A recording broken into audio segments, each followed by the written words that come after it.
മന്വന്തരം, വിസർഗം, വിസർഗം, സ്ഥാനം, പോഷണം, ഊതി, മന്വന്തരം. അടുത്തത് ഈശാനു കഥ. എന്താണ്? വേഗം വേഗം പറയൂ. ഈശാനു കഥ. അതുകൊണ്ട് പറയാം: സർഗം, വിസർഗം, സ്ഥാനം, പോഷണം, ഊതി, മന്വന്തരം, ഈശാനു കഥ. അടുത്തത് നിരോധം. ഏത് ധായാണ്? ധനത്തിന്റെ ധ. നാ തിരിച്ചിടുന്ന ധ. നിരോധം. അടുത്തത് മുക്തി. മുക്തി എന്ന് എഴുതാൻ അറിയില്ല. മാ എഴുതിയിട്ട് അത് മൂവാക്കിയിട്ട് കാ എഴുതി മുകളിൽ ചന്ദ്രകല, താ എഴുതി വള്ളിയിട്ട് ബോർഡ് കൊണ്ടുവരേണ്ടതായിരുന്നു. ഇതിന്റെ രസം എന്താ വെച്ച് കഴിഞ്ഞാല് ചിലത് ഇപ്പുറത്തേക്ക് നോക്കുക. അപ്പൊ അത് നമ്മളെക്കാൾ അപകട. അപ്പൊ പിന്നെ നിവൃത്തിയില്ല. അപ്പൊ സർഗം, വിസർഗം, സ്ഥാനം, പോഷണം, ഊതി, മന്വന്തരം, ഈശാനുകഥ, നിരോധം, മുക്തി. ലാസ്റ്റ് വൺ ആശ്രയം. ഇതെന്താണെന്നൊക്കെ എക്സ്പ്ലെയിൻ ചെയ്യാൻ പോയാല് അത് ഭാഗവതായി. അത്രയ്ക്ക് വിപുലമാണ്. എന്നാലും വളരെ ചുരുക്കി, വളരെ ലളിതായിട്ട് പറഞ്ഞാല് സർഗം എന്ന് പറഞ്ഞാൽ എന്താണ്? ഭൂതമാത്രേന്ദ്രിയധിയാം ജന്മസർഗ ഉദാഹൃത എന്നാണ്. പ്രപഞ്ച സൃഷ്ടിയെ കുറിച്ച് പറയുക. എന്തെഴുതിയാ മതി? സർഗം എന്നുള്ളതിന് പ്രപഞ്ച സൃഷ്ടി എന്ന് മാത്രം എഴുതിയാൽ മതി. ശരിക്കും പറഞ്ഞ കോസ്മോളജിയാണ്. പ്രപഞ്ചം എങ്ങനെ ഉണ്ടായി? സ്കൂളിൽ പഠിച്ചില്ലേ എങ്ങനെ ഉണ്ടായത്? അന്നൊക്കെ എന്തൊക്കെ പണിയില്ലേ സ്കൂളില് അല്ലെ? സ്കൂളിൽ പഠിപ്പിച്ചതൊക്കെ മാറ്റി മാറ്റി ഇടയ്ക്കിടയ്ക്ക് പറയും. അതിന്റെ മെത്തേഡ് അങ്ങനെയാണ് അല്ലെ? ആദ്യം കുറെ വർഷങ്ങൾക്ക് മുമ്പ് സ്കൂളിൽ പഠിപ്പിച്ചു ഒരു ബിഗ് എക്സ്പ്ലോഷൻ ഉണ്ടായി അല്ലെ? ബിഗ് ബാങ് തിയറി എന്നൊക്കെ പറഞ്ഞു. പൊട്ടിത്തെറിച്ചു എന്നൊക്കെ പറഞ്ഞപ്പോ നമ്മളാരും ചോദിച്ചില്ല, സാറേ ഓക്സിജൻ ഉണ്ടെങ്കിലല്ലേ ഇങ്ങനെ പൊട്ടിത്തെറിക്കുള്ളൂ, എക്സ്പ്ലോഷൻ അതൊന്നും നമ്മൾ ചോദിച്ചില്ല. അതുകൊണ്ട് തന്നെയാണ് നമ്മുടെ ശാസ്ത്ര പഠനം വളരെ വികൃതമാവുന്നത്. ശാസ്ത്ര പഠനം വളരെ ബുദ്ധിമുട്ടാണ്. നമ്മുടെ ഒരു സംസ്കാരത്തിൽ അതിൻ്റെ ആഴത്തിലുള്ള പഠനം നേരെ ആവാത്തതുകൊണ്ടാണ് നമ്മളെപ്പോഴും ഈ കോമ്പറ്റീറ്റീവ് എക്സാമിനേഷൻസിനൊക്കെ പോകുമ്പോൾ നമുക്ക് ബേസ് ഇല്ലാതായി പോകുന്നത്. നമ്മൾ അതിൻ്റെ ഒരു വഴിയിലല്ല പലപ്പോഴും പലതും പഠിച്ചു വെച്ചിട്ടുള്ളത്. ഇപ്പൊ ഫിസിക്സ് ഒക്കെ പഠിച്ചിരിക്കുന്നത് വളരെ അപകടം നിറഞ്ഞ മണ്ണിലൂടെയാണ്. വലിയ പ്രശ്നമാണത്. ഇപ്പൊ തന്നെ നമ്മൾ ഈ പറയുന്ന രീതിയിൽ പ്രപഞ്ചം എന്ന കോൺസെപ്റ്റ് ഒക്കെ നമ്മൾ പഠിപ്പിക്കുമ്പം അതെങ്ങനെയാണ് മനസ്സിലാക്കേണ്ടത് എന്നുള്ളത് പലപ്പോഴും പറഞ്ഞു തരാറില്ല. എത്ര ഹയർ സ്റ്റഡീസിന് നമ്മൾ പോയാലും അതിൻ്റെ ഒരു നൊട്ടേഷൻസ് മാത്രമേ നമുക്ക് കിട്ടുന്നുള്ളൂ. പിന്നെ നമുക്ക് നല്ല നല്ല ഗ്രന്ഥങ്ങൾ വായിക്കാനും പറ്റുന്നില്ല. നമ്മുടെ സിലബസ് ഒക്കെ അങ്ങനെ ആയിപ്പോയി. ഇപ്പൊ ഫിസിക്സ് ഒക്കെ പഠിക്കാനായിട്ട് ഏറ്റവും നല്ല വഴി എന്താണെന്ന് ചോദിച്ചാൽ, ഒരു ഇന്റർനാഷണൽ ലെവലിൽ ഇപ്പോൾ ഒരു 8ാം ക്ലാസ് 10ാം ക്ലാസ് +1 +2 ഒക്കെ ഉള്ള കുട്ടികൾക്ക് ഫണ്ടമെന്റൽ കോൺസെപ്റ്റ്സുകൾ മനസ്സിലാക്കാനായിട്ട് അടിസ്ഥാനപരമായിട്ട് ഫിസിക്സ് പഠിക്കേണ്ട കുട്ടികൾ വായിക്കേണ്ടതാണ് ഫെയ്ൻമാൻ ലെക്ചേഴ്സ് ഓഫ് ഫിസിക്സ്. നമ്മൾ കേട്ടിട്ട് തന്നെ ഇല്ല. ഫെയ്ൻമാന്റെ ലെക്ചറുകളാണ് വളരെ വിഖ്യാതമാണ്. അത്ര സിമ്പിളായിട്ട് ഗഹനങ്ങളായ തത്വങ്ങളെ പറഞ്ഞിട്ടുള്ള ആളുകൾ കുറവാണ്. മെഡിക്കൽ സ്റ്റുഡൻസ് ഗ്രെയ്സ് അനാറ്റമി പഠിക്കുന്ന പോലെയാണ്. അനാറ്റമിയിൽ ഇന്നും ഗ്രെയ്സ് അനാറ്റമിയെ വെല്ലാൻ ഒരു പുസ്തകം ഉണ്ടായിട്ടില്ല. അങ്ങനെ പല നാഴികക്കല്ലുകൾ പല രംഗങ്ങളിലും ഉണ്ട്. അത് നമ്മുടെ കുട്ടികൾക്ക് പറഞ്ഞു കൊടുക്കുന്നുമില്ല, അവർ ആ വഴിക്ക് പോകുന്നുമില്ല. ഇപ്പോ ആകെ നമുക്ക് മെച്ചമുള്ള എന്താ? കുട്ടികളെ കോമ്പറ്റീഷൻ തയ്യാറെടുപ്പിക്കുന്നുണ്ട്. ഇപ്പൊ നമ്മൾ പാലാ ബ്രില്യൻസിലൊക്കെ ചെന്നാല്, ഞായറാഴ്ചയൊക്കെ നമ്മൾ പാലാ ബ്രില്യൻസിൽ ചെന്നാൽ അവിടെ കാണുന്നത് നടക്കുന്ന പോലത്തെ കുട്ടികളെ, നീല നിറമുള്ള കുട്ടിയില്ലേ, അവളെ മാതിരിയുള്ള കുട്ടികൾ. അപ്പൊ നമ്മൾ വിചാരിക്കും ഇതെന്താ ഈ കുട്ടികൾക്കൊക്കെ ഇവിടെ കാര്യം? ഇത് എൻട്രൻസ് കോച്ചിങ് സെന്റർ അല്ലേ? അപ്പൊ നിങ്ങൾ ചോദിച്ചാൽ അവര് പറയും അത് 5ാം ക്ലാസ്സിൽ പഠിക്കുന്നത് 6ാം ക്ലാസ്സിൽ പഠിക്കുന്ന. കാരണം ഫൗണ്ടേഷൻ കോഴ്സ് ഉണ്ട് ഇപ്പം 6ലും 5ലും ഒക്കെ ഉള്ള കുട്ടികൾക്ക്. അതുകൊണ്ട് ഗുണമുണ്ടോന്നൊന്നും എനിക്ക് അറിയില്ല. പക്ഷെ നമ്മള് അങ്ങനെ മാത്രം ഒതുങ്ങി പോകരുത് എന്നുള്ളതും കൂടെ നമ്മൾ ശ്രദ്ധിക്കേണ്ടതാണ്. കഴിഞ്ഞ ദിവസം ഈ പറഞ്ഞ രീതിയിൽ JEE മെയിനില് IIT കാൺപൂരിൽ അഡ്മിഷൻ കിട്ടിയ ഒരു കുട്ടിയോട് സംസാരിച്ചപ്പം അവനിങ്ങനെ തപ്പുന്നത് കണ്ടു സംസാരിക്കാൻ വേണ്ടി. അച്ഛൻ എന്താ ജോലി എന്നൊക്കെ ചോദിച്ചപ്പോൾ അവങ്ങനെ പിന്നെ ആന്നൊക്കെ പറഞ്ഞു.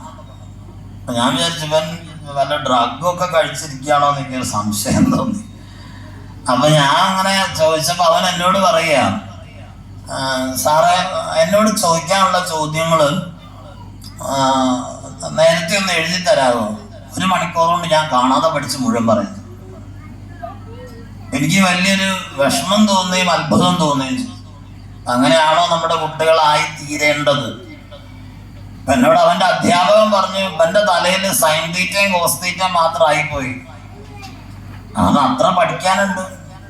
ഇപ്പം നമ്മൾ നോക്കിയാൽ റാങ്കൊക്കെ നോക്കിക്കഴിഞ്ഞാൽ ബുദ്ധിമുട്ടാണ്. ഇപ്പൊ കേരള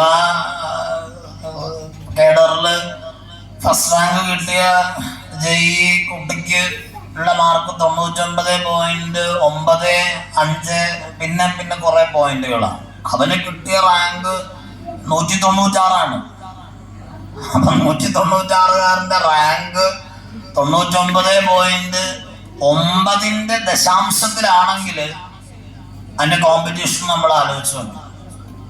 അത്രയും കോമ്പറ്റീഷൻ ഉണ്ട്. അത് വലിയൊരു അപാകതയാണോ ശരിയായ നടപടിയാണോ എന്നൊന്നും നമുക്ക് സത്യത്തിൽ തിരിച്ചറിയാൻ പറ്റുന്നില്ല. എന്നാൽ നമ്മുടെ കുട്ടികളോട് നിങ്ങൾ കോമ്പറ്റ് ചെയ്യണ്ടെന്ന് പറയാൻ പറ്റും? അതുമില്ല. അങ്ങനെ ഒരു ധർമ്മസങ്കടം ഇതിൻ്റെ ഇടയിലൊക്കെ ഉണ്ട് എന്നുള്ളത് പരമമായ സത്യം തന്നെയാണ്. കാരണം ഞാൻ എപ്പോഴും ആലോചിക്കാറുണ്ട്, കാരണം ഈ പഴയ നിലവാരം നമ്മുടെ കോളേജുകൾക്ക് ഇപ്പം എന്തുകൊണ്ടില്ല എന്നുള്ളത് വലിയൊരു ചർച്ചയായിട്ട് പലരും സംഘടിപ്പിക്കുന്നുണ്ട്. അത് ശരിയാണെന്ന് പലപ്പോഴും തോന്നിയിട്ടുണ്ട്. കാരണം ഞാൻ പണ്ട് പഠിച്ചിരുന്ന കോളേജിൽ പോകുന്ന സമയത്ത് എനിക്ക് പലപ്പോഴും തോന്നിയിട്ടുണ്ട്. അപ്പോൾ ഞാൻ പഠിച്ചത് ഇന്നിപ്പോൾ നിങ്ങൾ കോഴിക്കോട് NIT എന്ന് പറയുന്ന പഴയ RISലാണ്. അപ്പം അലൂമിനൈ വളരെ ശക്തമാണ് കോളേജിൽ. അപ്പം നമ്മൾ രാഗ ഫെസ്റ്റിനൊക്കെ അവിടെ ഇപ്പോഴും പോയി വെറുതെ ഒന്ന് തല കാണിച്ച് പോരല്ല, അതിൽ ഇൻവോൾവ്മെന്റ് ഉണ്ട് നമുക്കൊക്കെ ഇപ്പോഴും. അപ്പൊ ഇപ്പോഴത്തെ കുട്ടികളുടെ ഒരു കാഴ്ചപ്പാട് എത്രത്തോളം അവർക്ക് സാമാജികമായ ധർമ്മങ്ങളുണ്ട്. പണ്ട് നമ്മൾക്ക് ഓർമ്മ ഉണ്ടാവും, ഒരു അടിയന്തരാവസ്ഥ കാലത്ത് രാജൻ എന്ന് പറഞ്ഞൊരു കുട്ടിയെ RECയിൽ നിന്ന് കൊണ്ടുപോയി മരണം കവർന്ന കക്കയത്ത് ഇരുണ്ട ക്യാമ്പുകളിൽ രാജന്റെ മരണവും ഈശ്വരവാര്യരുടെ വലിയ യുദ്ധവും ഒക്കെ പത്രത്തിൽ വളരെ കാലം മുമ്പാണ്. അതൊക്കെ നമ്മളൊക്കെ ഉണ്ടാവുന്നതിന് മുമ്പാണ്. പക്ഷെ രാജന്റെ ഓർമ്മയ്ക്കായിട്ടാണ് കോഴിക്കോട് NITയിൽ ഇപ്പോഴും കൊണ്ടാടുന്ന ഇന്റർനാഷണൽ ലെവലിൽ തന്നെ ശ്രദ്ധേയമായ രാഗം എന്ന ഫെസ്റ്റ് നടക്കുന്നത്.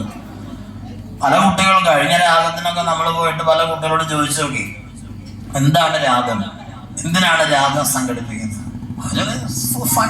അങ്ങനെയൊക്കെ പറയാം. പക്ഷെ അവർക്ക് അറിയില്ല എൻ്റെ ബേസ് എന്താണ്. അത് പൊലിഞ്ഞു പോയ ഒരു ജീവന്റെ സ്മൃതി മാത്രമല്ല, അതൊരു കൾച്ചറാണ്. അങ്ങനെയുള്ള കൾച്ചറുകൾ, കൂട്ടായ്മകൾ ഇപ്പൊ കോളേജസിൽ അങ്ങനെയൊന്നുമില്ല. ഇപ്പൊ ക്ലബുകളുണ്ട്, ഇപ്പൊ പലതരത്തിലുള്ള എയറോ ക്ലബ്ബ് അല്ലാത്ത ക്ലബ്ബൊക്കെ ഉണ്ട്. പക്ഷെ ഒരു കൂട്ടം ആളുകൾ ഒരുമിച്ചിരുന്ന്, അങ്ങനെയാണ് ഇൻഫോസിസ് ഒക്കെ ഉണ്ടായത്. ഇപ്പൊ നാരായണമൂർത്തിയും ഷിബുലാലും ഒക്കെ കൂടി ഇരുന്നിട്ടുണ്ടായതാണ്. ആ പല കാര്യങ്ങളും ഉണ്ടായത് അങ്ങനെയാണ്. ഇപ്പൊ കുട്ടികൾ സ്റ്റാർട്ടപ്പ് ഒക്കെ ചെയ്യുന്നുണ്ട്. പക്ഷെ അതൊക്കെ അതിൻ്റെയൊക്കെ മാനദണ്ഡങ്ങൾ എന്താണെന്നുള്ളത് നമ്മൾ അന്വേഷിക്കേണ്ടതുമാണ്, ചിന്തിക്കേണ്ടതുമാണ്. ഇപ്പൊ പറഞ്ഞു വന്നത്, കുറച്ചൊരു ആഴത്തിൽ നമ്മുടെ കുട്ടികൾക്കൊരു ബോധം ഉണ്ടാവണമെങ്കിൽ ചെറുപ്പത്തിൽ തന്നെ അവരെ കൊണ്ട് നല്ല പുസ്തകങ്ങൾ വായിപ്പിക്കണം. വെറും ഗിനിപിഗ് പോലെ ഇറങ്ങരുത്. കാരണം ഇപ്പം നിങ്ങൾ IIM ബാംഗ്ലൂരിലൊക്കെ പോയിട്ടൊരു ഇന്റർവ്യൂ അറ്റൻഡ് ചെയ്ത് കഴിഞ്ഞാൽ ഇപ്പം പുതിയ പ്രോസസ്സ് എന്ന് പറയുന്നത് നിങ്ങളുടെ സ്കോറ് മാത്രമല്ല. നിങ്ങൾ എവിടെയെങ്കിലുമൊക്കെ വർക്ക് ചെയ്തിട്ടുണ്ടെങ്കിൽ നിങ്ങൾക്ക് അവിടെ അഡ്മിഷൻ കിട്ടാൻ എളുപ്പമാവും എന്ന കോൺസെപ്റ്റിലേക്കൊക്കെ വലിയ വലിയ ഇൻസ്റ്റിറ്റ്യൂട്ടുകളുടെ കാഴ്ചപ്പാടുകൾ മാറുന്നുണ്ട്. വർക്ക് ലൈഫ് എന്നാണ് അതിന് പറയുക. ഒരു ജോലി മാത്രമല്ല നമ്മുടെ കുഞ്ഞുങ്ങൾ ചെയ്യേണ്ടത്, പലതും അവരെ ശീലിപ്പിക്കണം. അതാണ് പുതിയ കാലത്തിന്റെ കാഴ്ചപ്പാട്. അത് പതുക്കെ പതുക്കെ നമ്മൾ എക്സിക്യൂട്ട് ചെയ്യേണ്ടതാണ്. അപ്പൊ നമ്മൾ തന്നെ ആലോചിച്ചാൽ മനസ്സിലായി എത്ര വിരസമായിട്ടാണ് നമ്മുടെ കുട്ടികൾ പഠിക്കുന്നത് എന്നുള്ളത്. ഇപ്പൊ ചെറിയ കുട്ടികളെ നോക്കി, ഇവിടെ ചെറിയ കുട്ടികൾ ആരുമില്ല, ഏതോ 2-3 കുട്ടികൾ അവിടെ ഇരിപ്പുണ്ട്. അത് എനിക്ക് തോന്നുന്നു അമ്മയുടെ കയ്യിലാണ് താക്കോലും തോന്നുന്നു വീടിന്റെ, അതുകൊണ്ട് അങ്ങനെ കുടുങ്ങിപ്പോയതാണ്. പിന്നെ 2-3 ചെറുപ്പക്കാരികൾ ഇവിടെ ഇരുന്നിരുന്നു. നേരത്തെ അവർക്ക് അപകടം മനസ്സിലായി നേരത്തെ എഴുന്നേറ്റ് പോയത്. കോളേജിലൊക്കെ പഠിക്കുന്ന 3-4 കുട്ടികൾ ഇരുന്നിരുന്നു ഇവിടെ. ഞാൻ എന്തത് നോട്ട് ചെയ്തു. അവരപ്പോഴേ സ്ഥലം പെട്ടു. ഇയാൾ ശരിയില്ലെന്ന് അവർക്ക് നേരത്തെ മനസ്സിലായി. പിന്നെ 2-3 പേര് ഇതിനകത്ത് എങ്ങനെയും കുടുങ്ങിയിട്ടുണ്ട്. കാരണം എന്താ വെച്ചാൽ അവരുടെ കുഴപ്പം കൊണ്ടല്ല. ഇപ്പൊ പണ്ടൊക്കെ എന്ന് വെച്ച് കഴിഞ്ഞാല് ഒരു 10-15 കൊല്ലം മുമ്പൊക്കെയുള്ള യജ്ഞശാലകളിൽ ധാരാളം കുട്ടികളുണ്ടാവും. അവസാനം ഈ കുട്ടികളുടെ ബഹളം കാരണമാണ് മടുത്ത പ്രഭാഷണമൊക്കെ നിർത്തുക. കുട്ടികളുടെ ബഹളം കൂടി വരും. അവസാനം നമ്മള് സഹികെട്ടൊക്കെ നിർത്തും. അങ്ങനെ ഇപ്പൊ ഒച്ചല്ല, ബഹളല്ല. അങ്ങനെ കുട്ടികൾക്ക് ഒച്ച ഉണ്ടാക്കാൻ അറിയുമെന്ന് തന്നെ അറിയില്ല. പണ്ടൊക്കെ സ്കൂളിലെ ക്ലാസ്സൊക്കെ എന്ത് രസമായിരുന്നു അല്ലെ. ബെഞ്ചിലൊക്കെ ഇരുന്ന് തിക്കൂടി കളിക്കുമായിരുന്നു. ഒരുത്തനെ ഇടിച്ച ഭിത്തിയിൽ ചേർത്ത് ചേരിപ്പെടുത്തി ഈ കിളയ്ക്കാൻ പോയിട്ട് വരികയാണോടാ നീന്ന് അമ്മ ചോദിക്കാൻ സ്കൂളിൽ നിന്ന് വരുമ്പോ. അങ്ങനെയായിരുന്നു വരവ്. എന്ത് രസമുള്ള കാലായിരുന്നത്. ഇപ്പൊ അങ്ങനെ വരാൻ പറ്റുമോ?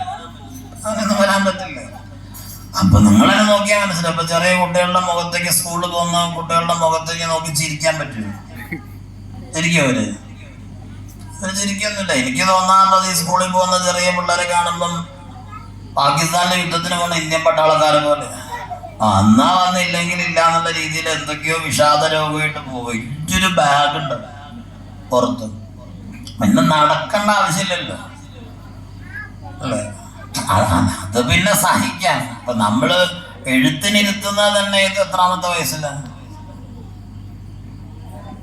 ഇവിടെ ഒന്നും എഴുതിക്കുന്നില്ലെന്ന്. പോരട്ടെ.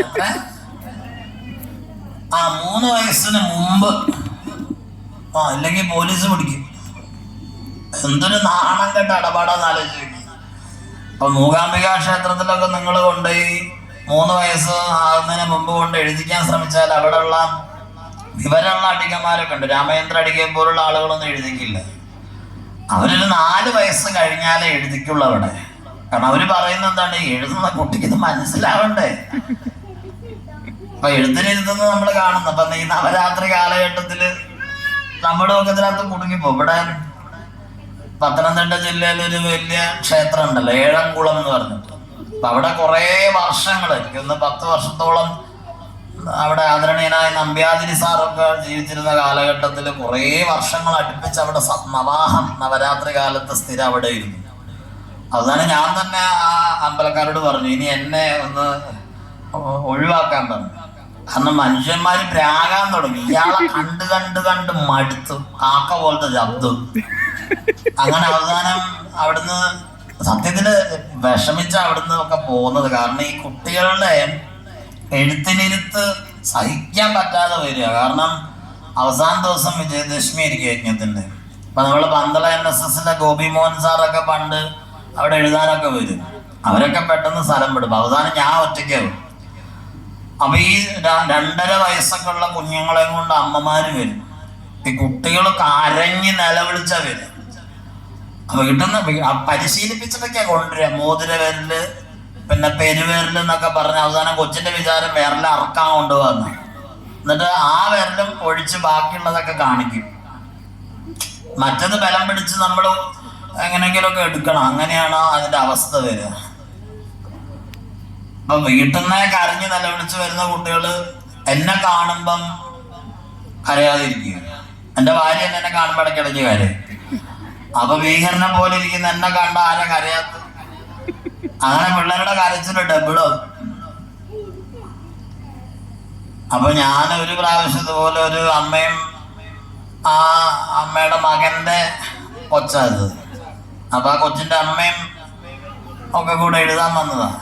അപ്പൊ കൊച്ചെങ്ങാണ്ട് ക്യൂ ഒക്കെ നിന്ന് വാടി തളർന്ന് അതും ഫ്രണ്ടിൽ വന്നപ്പോ എങ്ങനെ ഞെട്ടി എഴുന്നേറ്റ് സ്വിച്ചിട്ട പോലെ കരയാൻ തുടങ്ങി. അപ്പൊ ഞാൻ അവരോട് പറഞ്ഞു, നിങ്ങൾ ഇതിനെ ഒന്ന് ഇവിടെയൊക്കെ കറക്കിക്കൊണ്ടോ, ഞാൻ ഇവിടെ തന്നെ ഉണ്ടല്ലോ, ബലൂണൊക്കെ മേടിച്ചുകൊണ്ടൊക്കെ ശാന്തമാക്കി കൊണ്ടുവരാൻ പറഞ്ഞു. അപ്പൊ അവര് പോയൊന്നുമില്ല. അവര് അവിടെയൊക്കെ തന്നെ കറങ്ങി എന്നിട്ട് വീണ്ടും കയറി വന്നു. അത് ഇതിനേക്കാൾ ഒച്ചത്തിൽ കരയാൻ തുടങ്ങി. അപ്പൊ ഞാൻ പിന്നെ വളരെ ശാന്തമായിട്ട് അമ്മയോട് പറഞ്ഞു, ഇങ്ങനെ എഴുതിക്കുന്നത് ശരിയല്ല എന്ന് പറഞ്ഞപ്പോ ഈ അമ്മ അവിടെ നിന്നിട്ട് പറയും, സാറിന് എന്ത് കുഴപ്പമാണ് സാറ്, സാറ് പിടിച്ചു വെച്ച് അങ്ങോട്ട് എഴുതിച്ചത്. ഈ ഇവളുടെ സ്വഭാവമാണ് ഇതിനും. അവിടെ വെച്ച് അമ്മായിയമ്മ പോലെ എഴുതിക്കാൻ കൊണ്ടുവന്നിരിക്കുക. എന്തിനിങ്ങനെയൊക്കെ കാണിക്കണ? അവസാനം നമ്മൾ മടുത്തു. ഇത് നിർത്തണം എന്ന് എനിക്ക് തോന്നി. കാരണം നമുക്ക് തന്നെ സങ്കടം വരും. ഒരു കൊച്ചിനെ പണ്ട് എഴുതിച്ചപ്പോൾ എനിക്ക് ഓർമ്മയുണ്ട്, അത് ഉറക്കത്തില്ല. അപ്പൊ അതിന്റെ അച്ഛൻ പറഞ്ഞു, സാറിന് ഭാഗ്യമുണ്ട്, അനുശാന്തണ്ട്, ഇത് എഴുന്നേറ്റാ കുഴപ്പം, ഉറക്കത്തിൽ എഴുതിപ്പിച്ചോളാൻ പറഞ്ഞു. നമ്മുടെ ഒരു ഗതികേട് ആലോചിച്ച് നോക്കണേ. അവസാനം ഉറക്കത്തിലൊക്കെ പിടിച്ച് എഴുതിപ്പിച്ചു. പകുതിയായപ്പോ അത് ചാടി എഴുന്നേറ്റു. ഞാൻ എന്തോ ഭാഗ്യമുള്ളവനായതുകൊണ്ടായിരിക്കണം അത് കംപ്ലീറ്റ് ആയി. അപ്പൊ എനിക്കൊരു അഹങ്കാരം തോന്നി. ഹരിശ്രീ ഗണപതയെ നമാന്നത് ചെവിയിൽ പറഞ്ഞേക്കാന്ന് വിചാരിച്ചു. അപ്പൊ ഞാൻ അതിന്റെ ചെവിയിൽ ഹരിശ്രീ ഗണപതയെ നമാന്ന് പറഞ്ഞപ്പോ അത് ബാക്കിയുള്ള ഊർജം വലിച്ചെടുത്ത് എന്നോട് ചോദിക്കുക, ചേട്ടൻ ഇനി എന്തിനാ എന്നെ ചീത്ത പറയണമെന്ന്.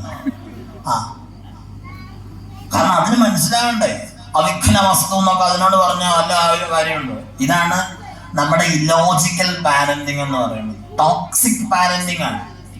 കാരണം എന്താ, നിങ്ങൾക്കിത് പറഞ്ഞ ഇഷ്ടപ്പെടുന്നില്ല. കാരണം 3 വയസ്സാകുമ്പോഴേ എന്താ ഉദ്ദേശം? ഒന്നും അറിയാത്ത പാവങ്ങളെ പോലെ ഇരിക്കുക. 3 വയസ്സാകുമ്പോഴേ വീട്ടിൽ നിന്ന് ഇറക്കി വിടണം, വേറെ ലക്ഷ്യമൊന്നുമില്ല. 3-3.5 വയസ്സാകുമ്പോഴേ പിള്ളേരെ പിടിച്ചുകൊണ്ട് പോകുന്ന വണ്ടി വരും രാവിലെ ആകുമ്പോൾ. മഞ്ഞ വണ്ടി, ഇവിടെ മഞ്ഞയാണോന്ന് അറിയാൻ വയ്യ. മഞ്ഞ വണ്ടി വരും. എന്നിട്ട് ആ കൊച്ചിനെ എടുത്തോണ്ട് അമ്മ നിൽക്കുന്നൊരു നിപ്പുണ്ട് വഴി, കണ്ടില്ലേ? കണ്ടില്ല? ഞാൻ കാണിച്ചത് 2 കൊണ്ടിട്ട് നന്നായി, ഉപകാരം ഉണ്ടായതായിരുന്നു. അത്ര ഉണ്ടാവുള്ളൂ തലയൊക്കെ, അതൊക്കെ വലിപ്പം കൂടുതലാ. എന്നിട്ട് ഇതിനെ പിടിച്ചോണ്ട് ഇങ്ങനെ നിൽക്കും. എന്നിട്ട് ഈ മഞ്ഞ വണ്ടി വരുന്നവരെ ടെൻഷനാണ്. അങ്ങോട്ടും നോക്കി അവസാനം ഈ കൊച്ച് പിന്നെ ആ വണ്ടി വരുന്ന സമയത്ത് കൊച്ചിനെ കൈമാറ്റം ചെയ്യാനായിട്ട് അതിനകത്തൊരു ആയ നിപ്പുണ്ട്. ആയമ്മ പടിയിലാണ് ആയമ്മ നിൽക്കുക. എന്നിട്ട് ആയമ്മയുടെ കയ്യിലേക്ക് കൊച്ചിനെ ഇങ്ങനെ കൊടുത്തു കഴിഞ്ഞാൽ കൈ അങ്ങോട്ട് വലിച്ചാൽ ബസ് പോയി കഴിഞ്ഞാൽ പിന്നെ അമ്മയുടെ മുഖം എങ്ങനെ അറിയാം? കാറ്റ് പോയ ബലൂണ്ട്. പിന്നെ സമാധാനമായി, ഇനി ഒരു കുഴപ്പമില്ല. വൈകുന്നേരം സ്വന്തം കൊച്ചിനെ വല്ലവരുടെ അടുത്ത് കൊടുത്ത് ആശ്വസിക്കുന്ന അമ്മയെ കൊച്ചും വയസ്സാം കാലത്ത് എവിടെയെങ്കിലും കൊണ്ടിട്ട് ഇതുപോലെ ഇട്ടിട്ട് രക്ഷപ്പെട്ടു, ശല്യം ഒഴിവാക്കി എന്ന് പറയരുത്.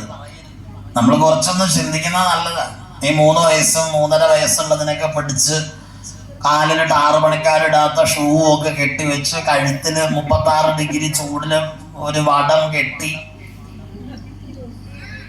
എടുത്താ പോങ്ങ. ബഹുമാനപ്പെട്ട ഹൈക്കോടതി തന്നെ പറഞ്ഞിട്ട് ഇത്രയും ഭാരം പാടില്ല സ്കൂൾ ബാഗിനൊന്നും. ആര് കേൾക്കാനാണ്? ഓരോ സബ്ജക്റ്റിനും ഓരോ ടീച്ചർമാര് 76 പടിയൊക്കെ കയറിയിട്ടാണ് സ്കൂളിൽ എത്തുന്നത്. ആലോചിച്ചു. ഞാൻ തമാശ പറഞ്ഞില്ല, നിങ്ങൾ പോയി നോക്കുക.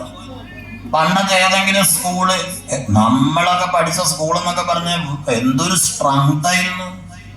1500-2000 കുട്ടികളൊക്കെ പഠിച്ചോണ്ടിരുന്നത്. HF G 10X ഒക്കെ ഉണ്ടായിരുന്നു. A മുതലേ പോയിട്ട് 10X. എന്നിട്ട് ഞങ്ങള് ചോദിച്ചിട്ടുണ്ട് സാറിനോട്, ഇത് അറിയാൻ മേലായിട്ടേ 10 എഴുതുന്നത് എങ്ങനെയാണല്ലോ. അപ്പൊ ഞങ്ങളുടെ സ്കൂളിൽ 2X. ഞങ്ങൾ നിങ്ങൾക്കൊക്കെ 2X, ഞങ്ങൾക്ക് 1X ഉള്ളൂ എന്നൊക്കെ പറഞ്ഞു. കാരണം ഇവരെല്ലാം അത്ര തന്നെ. മറ്റേ ലെറ്റർ നമുക്ക് അത്ര ഡിവിഷൻ. ആ സ്കൂളിന് അപ്സ്റ്റർ ഉണ്ടായിരുന്നു? ഇല്ല. അത് H ആകൃതിയിലും E ആകൃതിയിലും ഒക്കെ കിട്ടിയത്. കാരണം അത്രയും ബോധമുള്ളവരായിരുന്നു പണ്ടത്തെ വിദ്യാഭ്യാസ വിചക്ഷണന്മാര്. നിങ്ങളുടെ പിള്ളേർക്ക് മുഴുവനും ഓസ്റ്റിയോപൊറോസിസ് വരാനിരിക്കുകയുള്ളൂ. അക്കത്തിന്റെ കാല് പോക്കാണ്. ഈ സ്റ്റെപ്പ് കേറി ഇറങ്ങി എവിടെങ്കിലും പോണ കാല് 3 കഷ്ണമാണ്. അത് നമ്മൾ പറയുന്നു. തെരമ്പോക്ക് പറഞ്ഞല്ലേ, പണ്ടൊക്കെ നമ്മൾ പേരക്കയുടെ മുകളിലൊക്കെ, പേരമരത്തിന്റെ മുകളിലൊക്കെ കയറിയിട്ട് ചാടും. പേരയുടെ കമ്പൊടിയുന്ന അല്ലാതെ കാല് അപ്പോഴും സേഫായിട്ട് തന്നെ കുത്തി നമ്മൾ താഴെ ഇറങ്ങുമായിരുന്നു. ഇപ്പോഴത്തെ കുട്ടി മുറ്റത്തൊരു പൂ വിരിഞ്ഞാൽ അതിന് അലർജിയാണ്. കണ്ട പണി മുഴുവൻ ചെയ്തിട്ടുണ്ട്. ആലോചിക്കേണ്ടതാണ് നമ്മൾ. എന്നിട്ട് ഇതിനെ കൊണ്ട് ആ ക്ലാസ്സിൽ ഇരുത്തി പിന്നെ ഓരോ സബ്ജക്റ്റിനും ഓരോ ടീച്ചർമാര് മറിയാൻ പാടില്ല, ക്യാമറ ഒക്കെ ഫിറ്റ് ചെയ്തിരിക്കുക സ്കൂളിൽ. ആലോചിക്കേണ്ടത് നമ്മള്. പണ്ടൊക്കെ നമ്മൾ ഹിന്ദി പഠിച്ചത് എത്രാം ക്ലാസ്സിൽ വെച്ച? 5ാം ക്ലാസ്സിൽ. ഇപ്പോഴോ UKG നിങ്ങൾ ഹിന്ദി പഠിപ്പിക്കുകയാണ്.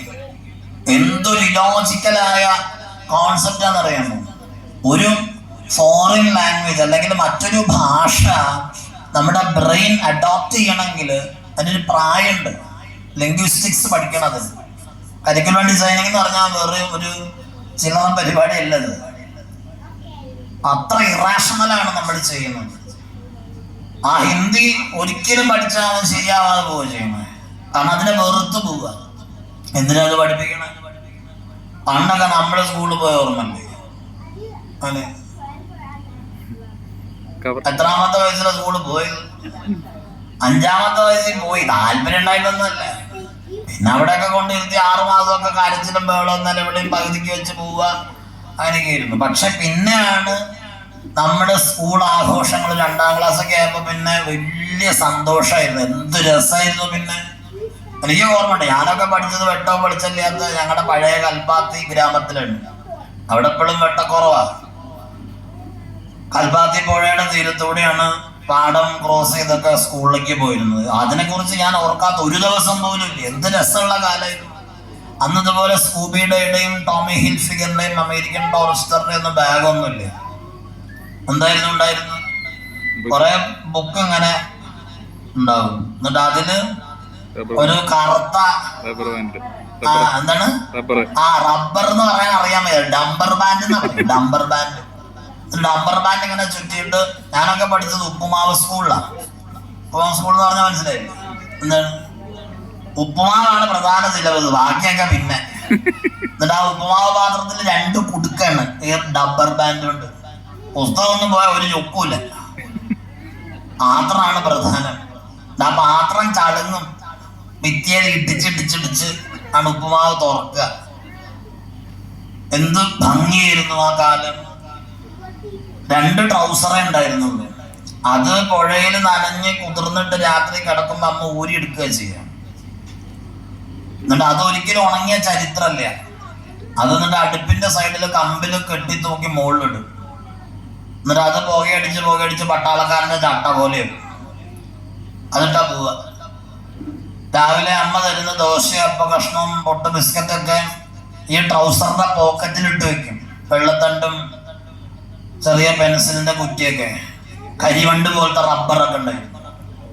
അതൊക്കെ എടുത്തു വെക്കും. എന്തിനാ? അത് കൂട്ടുകാരന് കൊടുക്കാൻ. ട്രൗസറിന്റെ പോക്കറ്റൊന്നും അത്ര സേഫ് അല്ലായിരുന്നു. എന്റെയൊക്കെ ട്രൗസറിന്റെ പോക്കറ്റിൽ കൂടെ 2 കൈ ഇട്ട് കഴിഞ്ഞാൽ 2 കൈയും ഫ്രണ്ടിൽ വന്ന് ഷെയ്ക്കൻഡ് കൊടുക്കും. അങ്ങനെയായിരുന്നു ട്രൗസറിന്റെ പോക്കറ്റിന്റെ ഒക്കെ നില. പക്ഷെ അതിൽ ചോരാതിരുന്നത് സ്നേഹമായിരുന്നു. പാടവരമ്പിലൂടെ നമ്മൾ പോയപ്പോഴാണ് ആദ്യമായിട്ട് റിസർച്ച് മെത്തഡോളജിക്ക് മുൻപ് ഒബ്സർവേഷൻ എന്താണെന്നും തവളകളുടെ പരാഗണം എന്താണെന്നും വെയിൽ പക്ഷികളും മഴപ്പക്ഷികളും ചിറകടിച്ച് പാടത്ത് നിന്ന് ആകാശത്തേക്ക് ചുംബിച്ചു പറക്കുന്ന പ്രാവുകളുടെ മാസ്മരികമായ വിഹാരങ്ങളൊക്കെ നമ്മൾ കാണുന്നത്. പാമ്പുകളെ, ഞവണികളെ, ഒച്ചുകളെ, വണ്ടുകളെ, പലതരത്തിലുള്ള കടന്നലുകളെ, ചേരയും അണലിയും ഒക്കെ വിഹരിക്കുന്ന പാടത്തിലൂടെ നമ്മൾ പലതും പഠിച്ചാണ് പോയത്. പുന്നെല്ലുണ്ടാകുന്നതും നെല്ല് കൊയ്യുന്നതും കൊയ്ത്തുകാരുടെ പാട്ടും മനോഹരമായ സാന്ധ്യപ്രഭാവങ്ങളും അനേക ജീവജാലങ്ങളും നമ്മളുടെ മനോഹരമായിരിക്കുന്ന ബാല്യത്തിന് കൂട്ടായി. ചിത്രശലഭങ്ങൾ ഉണ്ടാകുന്നതാണ് ആദ്യമായിട്ട് നമ്മൾ എഴുതി വെച്ച ഒരു വലിയ ശാസ്ത്രീയമായ പരീക്ഷണ നിരീക്ഷണ പാടവത്തിന്റെ ആദ്യത്തെ വിഹകരംഗമായി മാറുന്നത്. അപ്പോഴും ചിന്തിക്കുമായിരുന്നു, എന്തുകൊണ്ടാണ് അരളിമരത്തിന്റെ താഴെ വിടർന്നു നിൽക്കുന്ന ചിത്രശലഭങ്ങളായി പറക്കേണ്ട ഉരുണ്ടുകൊഴുത്ത പ്യൂപ്പകളെ, സകലതിനെയും കൊത്തിപ്പുറക്കി തിന്നുന്ന കുഞ്ഞിപ്പക്ഷികള്, ആ പ്യൂപ്പകളെ മാത്രം എന്താ തൊടാത്തത് എന്ന സംശയത്തിനൊക്കെ നമ്മൾക്ക് പിന്നീട് അധ്യാപകര് പലതും പറഞ്ഞും കാണിച്ചും പഠിപ്പിച്ചപ്പോഴാണ് അരളിയിൽ വിഷമുണ്ടെന്നും ആ വിഷലിപ്തത ആ പ്യൂപ്പകളെ ആ കാലത്തിൽ പൊതിയുമെന്നും അവ തിന്നാൽ ചാവുമെന്ന ബോധം ആ കുഞ്ഞി പക്ഷികൾക്കുണ്ടെന്നും കേട്ട് അവയുടെ ബുദ്ധിയെക്കുറിച്ചും മറ്റും ചിന്തിച്ച കാലം. അതിൽ നിന്നാണ് നമ്മൾ വളർന്നത്. അങ്ങനെ വളർന്നു പോയ നമ്മൾ ഒരിക്കലും വാടിയില്ല, പരീക്ഷയ്ക്ക് തോറ്റില്ല, അങ്ങനെ ഒരു തോൽവി അറിഞ്ഞില്ല. തോറ്റവനും ജയിച്ചവനും തമ്മിൽ അന്തരമുണ്ടായില്ല. മാർക്ക് കുറവ് കിട്ടിയവൻ സ്പോർട്സിൽ ഒന്നാമനാവുമ്പം അവനും ക്ലാസ്സിലെ ഫസ്റ്റ് നേടിയവനും ഒരേ തൂവൽ പക്ഷികളായി മാറുന്നത് നമ്മൾ കണ്ടു. സാഹിത്യ സമാജങ്ങളുടെ മീറ്റിങ്ങുകളും സ്പോർട്സും ഒക്കെ അന്ന് ഒരിക്കലും കോമ്പറ്റീഷൻ ആയിരുന്നില്ല. സ്നേഹപരിലാളനങ്ങളിലൂടെയാണ് അധ്യാപകർ നമ്മളെ പഠിപ്പിച്ചത്. മഴ നനഞ്ഞു വരുന്ന നമ്മളെ ടീച്ചറിന്റെ സാരിത്തുമ്പ് കൊണ്ട് തോർത്തിയപ്പോൾ ടീച്ചർ നമ്മൾക്ക് അമ്മയേക്കാൾ പ്രിയങ്കരിയായി. ടീച്ചർ പഠിപ്പിക്കുകയായിരുന്നില്ല ചെയ്തത്, നമ്മളുടെ ജീവിതത്തെ മാറ്റാനുള്ള പദ്ധതികളാണ് അവർ ആ ക്ലാസ് മുറികളിൽ വിഭാവനം ചെയ്യുന്നത്. അങ്കണ തൈമാവിൽ നിന്ന് ആദ്യത്തെ പഴം വീഴുകയും അമ്മ തന്നെ നേത്രത്തിൽ നിന്ന് ഉതിർന്നു. ഇത് മെനിഞ്ഞാന്ന് വായിച്ചതാണോ? അല്ല, അന്ന് 5ാം ക്ലാസ്സിൽ പഠിച്ചത് ഇരിക്കുന്ന 80 വയസ്സുള്ള അമ്മൂമ്മ ഇപ്പോഴും ചൊല്ലാൻ എന്താ കാരണം? അതായിരുന്നു പഠനം. ആ കവിതയൊക്കെ കേട്ടിട്ട് ഞാൻ ക്ലാസ്സിലിരുന്ന് കരഞ്ഞു. അപ്പൊ ഞാൻ വിചാരിച്ചു ഞാനൊരു വിവരമില്ലാത്തവനായതുകൊണ്ടായിരിക്കും കരഞ്ഞു. തിരിഞ്ഞു നോക്കിയപ്പോ ബാക്കിയുള്ളവർ തലതല്ലി കരഞ്ഞോണ്ടിരിക്കും.